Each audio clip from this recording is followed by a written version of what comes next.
مرتی ہوئی لڑکی نے ایسا کیا کہ انڈیا کے ڈاکٹرز بھی مسلمان ہو گئے۔ بھارت کی ایک لڑکی کا عجیب قصہ جو موت کے بستر پر پڑی اور اس نے ایسا کیا کر دیا کہ وہاں موجود سب ڈاکٹرز نے اسلام کو قبول کر لیا۔ ایسا قصہ جو آپ کا ایمان تازہ کر دے گا۔ بسم اللہ الرحمن الرحیم۔ آج کی ویڈیو میں ایک مسلمان لڑکی کا قصہ جو انڈیا میں رہتی تھی، اس نے ایسا کیا ڈاکٹرز کے کان میں کہا کہ ڈاکٹر اسلام قبول کرنے لگے۔ اس واقعے کی تفصیل جاننے کے لیے ویڈیو کو آخر تک ضرور دیکھیں، اور اگر آپ اس چینل پر نئے ہیں تو سب سے پہلے اس چینل کو سبسکرائب کر لیجئے۔ یہ قصہ ایک سائمہ نامی لڑکی کا ہے جس کی تقریباً عمر 16 سال تھی اور وہ بھارت میں رہائش پذیر تھے۔ اس نے ایک مسلم گھرانے میں آنکھ کھولی۔ اس کے والد امام مسجد اور والدہ انتہائی نیک خاتون تھی۔ مذہبی گھرانے میں پیدا ہونے کی وجہ سے وہ بچپن ہی سے دین سے جڑی ہوئی تھی اور 10 سال کی عمر میں اس نے قرآن پاک کو حفظ بھی کیا۔ اسلامی کتابوں میں اسے عبور بھی حاصل تھا اور ہر کوئی اسے ایک اچھی دیندار طالبہ کی حیثیت سے جانتا تھا۔ ایک دن اسکول سے گھر لوٹی تو والدہ سے پیٹ درد کی شکایت کی تو گھر میں پڑی دوا کھلائی۔ اس سے کچھ دن آرام تو آیا، لیکن چند دن بعد وہی تکلیف اٹھی، لیکن اس بار جو درد کی شدت تھی وہ ناقابل برداشت تھی۔ سائمہ نے والدہ کو بتایا تو وہ فوراً ڈاکٹر کے پاس چیک اپ کے لیے چلے گئے۔ وہ بھارت کے مشہور ہاسپٹل میں پہنچے جہاں ڈاکٹرز نے اسی وقت اس کا معائنہ شروع کر دیا۔ ڈاکٹرز نے پھر جو بات ان کو بتائی وہ واقعی حیران کن تھی۔ ڈاکٹرز نے بتایا کہ اس کے پورے جسم میں بلڈ کینسر پھیل چکا ہے۔ ڈاکٹرز کی چیک اپ کے مطابق سائمہ کم از کم 3 ماہ زندہ رہ سکتی تھی۔ ماں باپ کے لیے یہ برداشت کرنا محال ہی تھا۔ سوچتے رہے کہ بیٹی کو یہ بیماری کیسے لگی۔ پھر ڈاکٹرز کے علاج کے مطابق سائمہ کو ہاسپٹل میں ہی رکھا گیا۔ ڈاکٹرز نے ان کے والدین کو تسلی دی کہ ہر ممکن کوشش کریں گے کہ اس کو اس بیماری سے نجات دلا سکیں۔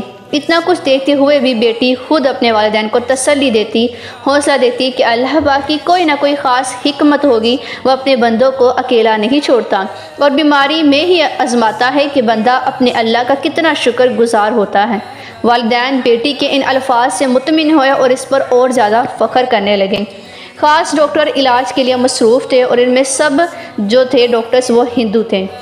علاج کے لیے تیاریاں ہندو ڈاکٹرز نے شروع کر دی۔ سائمہ کا علاج اسی وقت شروع ہونے لگا۔ باقاعدگی سے اس کا چیک اپ بھی کرتے رہے اور باقیوں کو بھی ہدایت کی کہ اس کا خاص خیال رکھا جائے۔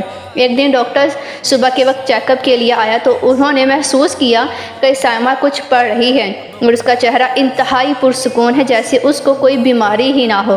وہ ڈاکٹر حیران ہوا اور پوچھا کہ تم ایسا کیا پڑھ رہی ہو کہ جس کی وجہ سے تمہارے چہرے پر سکون، اطمینان ہے؟ اس نے بتایا کہ وہ قرآن پاک کی تلاوت کر رہی ہے۔ اس سے کہا اس کتاب کو پڑھنے سے کیا ہوتا ہے؟ سائمہ نے کہا یہ کلام الہی ہے، اگر کوئی اس کو نیک نیتی کے ساتھ پڑھتا ہے تو اس کے سارے کام بگڑے ہوئے سنور جاتے ہیں، بیماریاں دور ہو جاتی ہیں، انسان کو جسمانی قلبی سکون ملتا ہے۔ ڈاکٹرز نے جب اس کے ایمان اور یقین کو دیکھا تو راہ ناگہار کہا کہ مجھے بھی قرآن پاک تم دے سکتی ہو۔ سائمہ نے قرآن پاک کو منگوایا اور ڈاکٹرز کے ہاتھ میں دے دیا۔ اس ڈاکٹر کا اب معمول بن چکا تھا کہ جب بھی سائمہ کے چیک اپ کے لیے وہ آتا تو کسی نہ کسی آیت کا مفہوم یا ترجمہ اس سے پوچھتا۔ سائمہ مکمل تفسیر سے اس کو بتاتی کہ آیت میں کیا لکھا ہے اور کیا کیا اللہ سبحانہ تعالیٰ نے ارشاد فرمایا ہے۔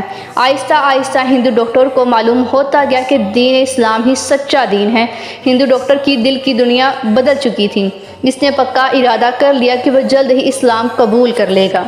ایک دن اس نے چیک اپ کے وقت اس آیت مبارکہ کا پوچھا جس کے بارے میں سائمہ نے کہا کہ زندگی اور موت اللہ کے ہاتھ میں ہے، دنیا کی ہر چیز فنا یعنی کہ ہر چیز نے مٹ جانا ہے سوائے اللہ پاک کی ذات نے۔ اس نے یہ کلمات ادا کیے ہی تھے کہ اس کی روح پرواز کر گئی۔ ڈاکٹر دیکھ کر حیران ہو گیا اور اسے یقین ہو گیا کہ اللہ اس کو سیدھی راہ دکھانا چاہتا ہے۔ یہ سب دیکھ کر سن کر اس نے پوری ٹیم کو اکٹھا کیا اور سارا ماجرا بیان کرتے ہوئے اسلام کو قبول کر لیا، اور ایسے ہی دیگر دوستوں کو بتاتے ہوئے وہ لوگ بھی اسلام قبول کرتے گئے۔ سبحان اللہ، بے شک قرآن پاک ایک انقلابی کتاب ہے۔ اس کتاب کی ایک الگ ہی تاثیر ہے کہ جس نے بھی اس کلام پاک کو سنا سمجھا اس کی دل کی دنیا ہی بدل جاتی ہے۔ اسی طرح نبی کریم صلی اللہ علیہ وآلہ وسلم طائف سے جب واپس آئے، نماز ادا کرتے اور جب قرآن پاک کی تلاوت فرماتے تو اس وقت جنوں کی بڑی جماعت جب اس کو سنتی تو سن کر فوراً ہی مسلمان ہو جاتی۔ ایسی ہی ایک دو نہیں بلکہ ہزاروں واقعات موجود ہیں جس میں قرآن پاک کو سنتے ہی اسلام کو قبول کر لیتے تھے۔ اس لیے اس ویڈیو سے آپ کا ایمان تو تازہ ہوا ہوگا، اس طرح دوسروں کو یہ ویڈیو شیئر کریں تاکہ اور لوگوں کا ایمان اور زیادہ تازہ ہو جائے۔